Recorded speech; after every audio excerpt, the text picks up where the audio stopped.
सबसे पहले मैं आपको बता दूं, मैं आपको धन्यवाद दूंगा कि आपने इतने ज्वलंत मुद्दा को बिना एक बार भी आपके संवाद में मंदिर, मस्जिद, शमशान, कब्रिस्तान नहीं था, तो इसके लिए आपके चैनल को भी धन्यवाद। हम देश के युवाओं से यही अपील करेंगे कि जो वो अपने आँख से देखकर महसूस करें, उसी पर विश्वास करें। नमस्कार, आप देख रहे हैं अपराजिता संदेश और मैं हूं आपके साथ कौशलेंद्र यादव। इस वक्त हमारे साथ बात करने के लिए मौजूद हैं छात्र राजद प्रदेश अध्यक्ष आकाश यादव जी। इनसे आज हम बात करेंगे और महंगाई को लेकर हम इनसे जानने की कोशिश करेंगे कि जब यूपीए की सरकार थी, जिस समय पेट्रोल 70 का हुआ करता था, उस समय बीजेपी के लोग सड़क पर नागिन डांस किया करते थे और आज पेट्रोल 70 पार कर चुका, डीजल 70 पहुँचने को है और सरसों तेल की अगर बात की जाए तो वो डबल 70 मार चुका है। इन्हीं मुद्दों पर आज हम बात करेंगे आकाश जी से। आकाश जी, सबसे पहले आपको हमारे चैनल के समय देने के लिए बहुत बहुत धन्यवाद। बहुत बहुत धन्यवाद आपका। आपसे हम जानना चाहेंगे कि जब यूपीए की सरकार थी, उस समय भाजपा के लोग सड़कों पर उतरकर नागिन डांस किया करते थे और कहते थे कि बहुत हुई महंगाई की मार, अब की बार भाजपा सरकार। और जबकि आज पहले की अपेक्षा बहुत ज़्यादा दाम बढ़ चुका है, जिससे देश की जनता त्राहिमाम कर रही है। इसको लेकर आपका क्या ख्याल है? सबसे पहले तो मैं आपको एक बात को स्पष्ट कर दूं कि नरेंद्र मोदी जी की सरकार, भारतीय जनता पार्टी की सरकार, जिस वक्त से 2014 से ये केंद्र में अपने आप को देश के माननीय प्रधानमंत्री की कुर्सी पर विराजमान लिए हैं, उस वक्त से लेकर आज तक ना जाने कितने सारे लोग अच्छे दिन का ख्वाब देखते देखते वो किस दिन में पहुंच गए हैं, अब उसकी कल्पना भी नहीं कर पा रहे हैं। अब लोग अच्छे दिन के नाम से लोग डरना शुरू कर दिए हैं। भारतीय जनता पार्टी का एकमात्र एजेंडा एक ही रहता है, धर्म के नाम पे देश को कलंकित करना, अपने नीति और नियतों के वजह से लोकतंत्र को कलंकित करना और जितना हो सकता है बिहार का बदनामी, देश का बदनामी और किसी दल का बदनामी, ये भारतीय जनता पार्टी को बखूबी आता है। 2014 से पहले जब अगर पेट्रोलों का, डीजलों का दाम अगर 1 पैसा 50 पैसा बढ़ता था, तो सड़क पर लोग डांस कर और माला पहन कर इस्तीफा दे देंगे, राजनीति से संन्यास ले लेंगे, तरह तरह का बात ये लोग दावा करते थे। और आज इनका कोई भी एक मंत्री, खासकर स्मृति ईरानी जी, खासकर रविशंकर प्रसाद जी, खासकर राजनाथ सिंह जी, जो कि प्याजों का माला पहन के घुमा करते थे, आज वो कहीं दिख नहीं रहे, क्योंकि उन लोग का बस एक ही एजेंडा है कि जनता में एक दल का, एक व्यक्ति विशेष का गलत छवि कैसे बनाया जाए, कैसे गरीबों को, किसानों को मारा जाए। इसी एजेंडा पे भारतीय जनता पार्टी के लोग काम करते हैं। लेकिन आज भी केंद्र की मोदी सरकार दावा कर रही है कि जो महंगाई हम बढ़ा रहे हैं वो देश हित में बढ़ा रहे हैं। आप हमें एक बात बता दीजिए कि आप चावल से लेकर दाल तक, प्याज से लेकर लहसुन तक, A to Z चीज़ जो एक रोज़ कमाने खाने वाले व्यक्ति के घर में या जिसके हर एक परिवार के घर में जो रोज़ में जो इस्तेमाल किया गया जो चीज़ है, उसमें आप एक भी चीज़ का अगर हमें बता दें कि दाम कुछ कम हुआ हो और अच्छा दिन आया हो, तब हम समझ सकते हैं देश हित में। नोटबंदी भी इनका देश हित में था, GST भी इनका देश हित में था। इनका लिए इनका द्वारा पास किया गया हर एक एजेंडा देश हित में होता है, लेकिन वो जनता में जब जाता है तो जनता किसी हित में नहीं होता। आप आइए, हम छात्र के प्रदेश अध्यक्ष हैं, छात्र राजनीति को हम लोग देखते हैं, छात्रों के बीच में हम लोग रहते हैं। प्राइमरी एजुकेशन से लेकर हायर एजुकेशन में आप हमें बता दीजिए कि कहाँ कौन सा पढ़ाई सस्ता हुआ है। आज हमारे पास देश के अंदर में डॉक्टर्स की भारी कमी है। क्यों कमी है? क्योंकि गरीब किसान मजदूर का बच्चा डॉक्टर का पढ़ाई करने से डरता है, क्योंकि वो पढ़ाई बहुत महंगा है। आज तक के सरकार में, नरेंद्र मोदी की सरकार ने एक भी सरकारी अस्पताल या कॉलेज नहीं बनाया होगा जिसमें गरीब किसान मजदूरों को बेहतर शिक्षा दिया गया होगा। आज भी जब कोविड काल में पूरा देश लड़ रहा था, तो इंदिरा गांधी जी के समय ही का बनाया गया, राजीव गांधी जी का समय ही बनाया गया जो अस्पताल था, उसका इस्तेमाल लाया गया, ना कि मोदी सरकार में कुछ भी बनाया गया। तो मोदी सरकार का जितना भी एजेंडा है वो पूर्ण रूप से उद्योगपतियों के लिए है और गरीबों को मारने के लिए है। मोदी जी कहते हैं कि हम बहुत गरीबी से उठे हैं, ट्रेन में हम चाय बेचा करते थे, लेकिन आज 15 लाख के सूट पहन रहे हैं। आपसे हम जानना चाहेंगे कि क्या चाय बेचने वालों के आपने कभी 15 लाख के सूट पहनते देखा है? आप हमें, पहले मैं आपको बात बता दूं कि नरेंद्र मोदी जी का अगर आज इतना चर्चा अगर होता है तो वो सिर्फ इसलिए होता है कि वो देश के माननीय प्रधानमंत्री हैं, और देश के माननीय प्रधानमंत्री का एक अपना गरिमा होता है, जिस गरिमा को नरेंद्र मोदी जी ने भूलने का काम किया, और हर बार वो भूलते हैं और हर बार वो देश को अपमान की ओर लेके जाते हैं। अगर कोई चाय बेचने वाला प्रधानमंत्री बनता है या फिर कोई दूध बेचने वाला बनता है, मुद्दा ये नहीं है लालू प्रसाद यादव जी के भी परिवार और वो भी बहुत गरीबी से गुजरे हैं, लेकिन उस गरीबी से उभरने के बाद जब वो बिहार के सत्ता में आए तो गरीबों को उन्होंने स्वर देने का काम किया, गरीबों को कुर्सी देने का काम किया, गरीबों के लिए मुफ्त इलाज कराने के लिए काम किया। 130 करोड़ की आबादी में नरेंद्र मोदी जी ने कितने चाय वालों को क्या राहत दिया, चीनी कम कर दिए, चाय पत्ती का दाम कर दिए, गैस का दाम कर दिए, कप का दाम कम कर दिए। तो जब तक वो उस गरीबी के लिए कुछ करेंगे ही नहीं, हम कैसे मान लें कि वो गरीब है। अगर हम गरीब हैं और हम कल होकर अगर मंत्री विधायक बनते हैं तो हम गरीब का भलाई करेंगे, तभी तो लोग समझा कि हाँ इसने गरीब का पीड़ा देखा। नरेंद्र मोदी जी अगर चाय वाला अगर होते और चाय वाला का पीड़ा समझते तो शायद इतना महंगाई नहीं होता, चीनी 80 रुपये 70 रुपये किलो नहीं होता, चाय पत्ती महंगा नहीं होता, दूध महंगा नहीं होता, गैस 1200-1300 रुपये का नहीं होता। लेकिन मौजूदा सरकार के लोग तो आरोप लगाते हैं कि लालू जी के राज में जंगल राज था। मौजूदा सरकार से एक छात्र होने के नाते, हम पढ़े लिखे होने के नाते और लॉजिक पे बात करना चाहते हैं, थेटोलॉजी पे नहीं बात करना चाहते। नीतीश कुमार जी को देख लीजिए, कल जब उनसे पूछा गया कि पेट्रोल डीजल का दाम बढ़ रहा है, आप बिहार के मुख्यमंत्री यहाँ पे इस पर बात करेंगे, तो वो अभी तक गौर ही नहीं कर पाए हैं कि पेट्रोल का दाम बढ़ा है।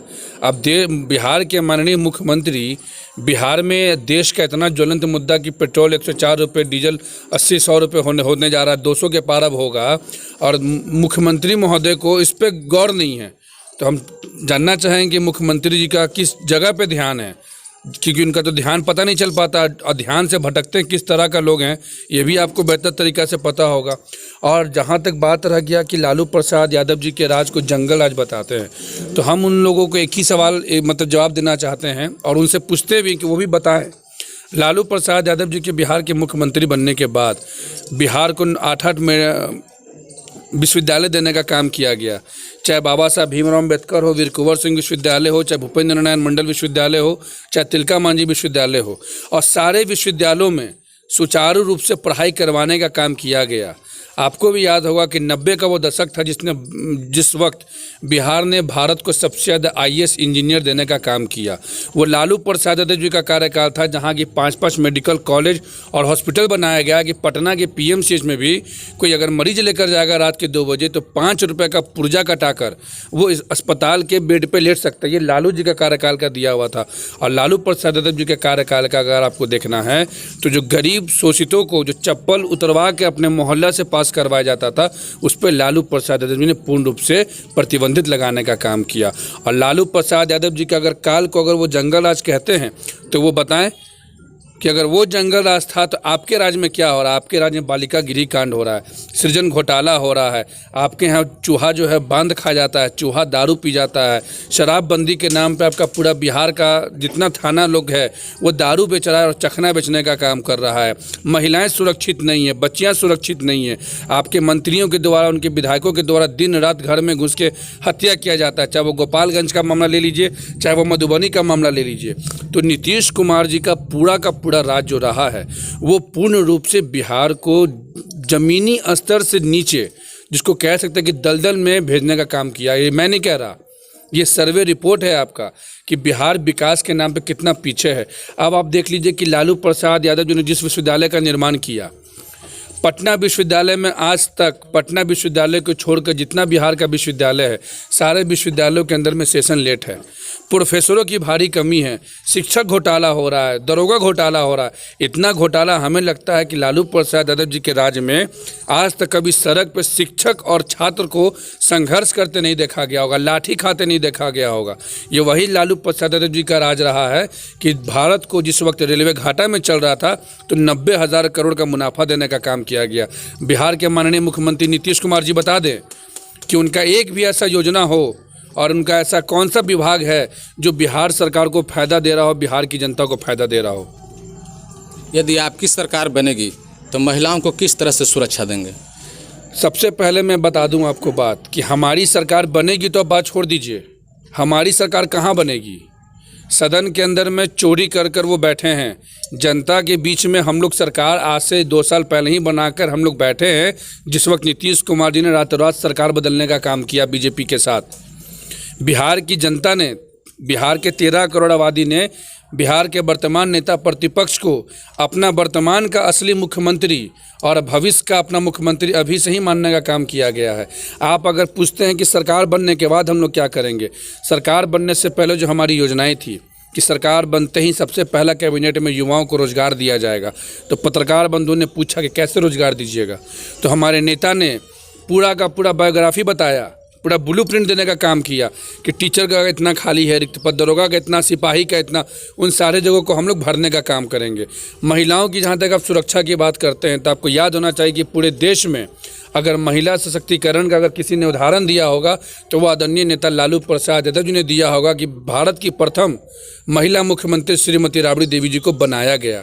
और जहाँ तक बात महिलाओं की सुरक्षा के लिए है तो महिलाओं के सुरक्षा के लिए, महिलाओं के सम्मान के लिए राष्ट्रीय जनता दल 24 घंटा तत्पर रहता है। राष्ट्रीय जनता दल ने कभी भी बालिका गृहकांड नहीं करवाया नीतीश कुमार जी की तरह, उनके मंत्रियों के द्वारा जहां 14 साल 16 साल की बच्चियों के साथ रेप करके उनको दफना दिया जाता है। ये जदयू के राज में हुआ है, लड़कियां भयभीत है जदयू के राज में। यहाँ विधायक मंत्री गोली मारने का धमकी देते हैं। तो हमारे राज्य में जब हमारी सरकार बनेगी संवैधानिक रूप से, सदन के जब हमारे नेता प्रतिपक्ष मुख्यमंत्री का ओथ लेंगे, उसी वक्त से बिहार का दुख और पीड़ा दूर होने का काम होगा। आपसे मेरा जाते जाते आखिरी सवाल होगा, बेरोजगारी को लेकर, महंगाई को लेकर, भ्रष्टाचार को लेकर, पढ़ाई को लेकर आप देश के युवाओं को क्या संदेश देना चाहेंगे? आपसे सवाल इसलिए ये सवाल हम कर रहे हैं चूँकि आप युवा हैं। सबसे पहले मैं आपको बता दूं, मैं आपको धन्यवाद दूंगा कि आपने इतने ज्वलंत मुद्दा को बिना एक बार भी आपके संवाद में मंदिर, मस्जिद, शमशान, कब्रिस्तान नहीं था, तो इसके लिए आपके चैनल को भी धन्यवाद। हम देश के युवाओं से यही अपील करेंगे कि जो वो अपने आँख से देखकर महसूस करें उसी पर विश्वास करें। नरेंद्र मोदी की सरकार ने देश के पूरे मीडिया तंत्र को, प्रशासन तंत्र को और शिक्षा तंत्र से लेकर हर एक तंत्र को नरेंद्र मोदी जी ने भ्रष्टाचार के आगोश में देने का काम किया। आज अगर गांव कस्बे में अगर आप जाइएगा, जैसे हम लोग का बिहार दौरा होता है, देश का दौरा होता है, 10th के बाद 12th से लेकर ग्रेजुएशन तक का पढ़ाई के लिए छात्रों के पास आज के वक्त में कोई विकल्प ही नहीं है। नरेंद्र मोदी जी का एक भी योजना और नीतीश कुमार जी का एक भी योजना किसी भी देश के, बिहार के युवाओं को ये रास्ता नहीं दिखा पा रहा है कि उसको करना क्या है। वो बेचारा मेडिकल का पढ़ाई नहीं कर पा रहा है क्योंकि मेडिकल का पढ़ाई में सालाना 2 करोड़ का खर्च है। वो इंजीनियर नहीं बन पा रहा क्योंकि इंजीनियरिंग कॉलेज जितना पूरे भारत में आप देखिएगा सारा का सारा प्राइवेट है। तो गरीब किसान मजदूर भी ज़मीन बेचने के बाद भी अपने बच्चा को इंजीनियर, डॉक्टर नहीं बना पा रहे हैं। और नरेंद्र मोदी की शासनकाल में लोगों को सिर्फ बेवकूफ़ बनाने का काम किया गया है। और अगर अभी भी युवा हमारे अगर टीवी देखकर, फेसबुक देखकर अगर नरेंद्र मोदी जी का योजना को समझते हैं तो मैं गारंटी के साथ बता सकता हूं कि वो युवा होंगे जो भारत को बर्बाद करने के लिए सबसे आगे होंगे। आज अगर आपको महसूस देखना है तो आज घूमें आप बिहार। आज भी हमारे बिहार बाढ़ से त्रस्त है। ये हमारे देश के लिए बस शर्म की बात है कि कोविड में इतने लाखों लाख व्यक्तियों का मृत्यु सिर्फ हुई एम्बुलेंस की कमी की वजह से, जहां की 600 700 एम्बुलेंस सर रहा था। आज हमारे देश में, हमारे बिहार में लोगों की मृत्यु हुई है अस्पताल नहीं पहुंचने की वजह से। आज हमारे बिहार में लोग मरे हैं ऑक्सीजन की कमी से। आज हमारे बिहार के लोगों को ऑक्सीजन भी काला बाजारी करके बेचा गया। 3 रुपये का दवा, 300 रुपये का दवा को 33,000 में 3-3 लाख में बेचने का काम किया गया। ये साफ रूप से नीतीश सरकार का और मोदी सरकार का भ्रष्टाचारी रूप एकदम फ्रंट पे आया। नीतीश जी का दूसरा भ्रष्टाचारी रूप आप देखिए, शराबबंदी पूरे बिहार में किसी भी पंचायत में रुका नहीं है। लेकिन उस शराबबंदी के आड़ में क्या हुआ? शराबबंदी के आड़ में आज घर घर का लोग शराब बेचना शुरू कर दिया। जो युवक कल तक ठीक ठाक था आज वो नशे के आगोश में चला गया। शराबबंदी की योजना नीतीश कुमार का दूसरा भ्रष्टाचार का योजना है। स्टूडेंट क्रेडिट कार्ड योजना, कितने यहाँ पर छात्र मौजूद है? किसी में से किसी भी परिवार के लोग हैं जो स्टूडेंट क्रेडिट कार्ड का योजना ले पाए हैं? किसी का है जिनका नौकरी लग गया और सरकारी नौकरी लगेगा, इंक्वायरी बैठेगा, नौकरी लगाएगा 2 महीना में हटाएगा, फॉर्म भरिएगा, फॉर्म से पैसा कमाएगा। तो ये लोग शिक्षक और छात्र और नौजवानों के साथ मिलकर भ्रष्टाचार में लिप्त कर देश के युवाओं को गलत रास्ते पे ले जाने का काम कर रहे हैं। और देश के युवाओं से हम यही अपील करेंगे कि अपने बुद्धि से, अपने आँख से जनता के बीच में जाएं, सड़क पर रहें। अगर आपको कहीं भी किसी भी चीज़ का दिक्कत अगर हो रहा है तो उस दिक्कत को जनता के बीच में लाएं। ये नहीं कि आपको ट्विटर पे वो कुछ बता रहा है, आप उस बात को मार्केट में प्रचार कर रहे हैं। ये लोग 15 लाख देने वाले लोग हैं, 2000 के नोट में चिप्स लगाने वाले लोग हैं, मंदिर और मस्जिद और कब्रिस्तान के नाम पे ये देश बनाने वाले लोग हैं। इन लोगों की बात में जितना हो खुद भी बचें और दूसरों को भी बचाने का काम करें नरेंद्र मोदी की झूठी झूठी बातों से। अपराजिता संदेश से बात करने के लिए आपको बहुत बहुत धन्यवाद।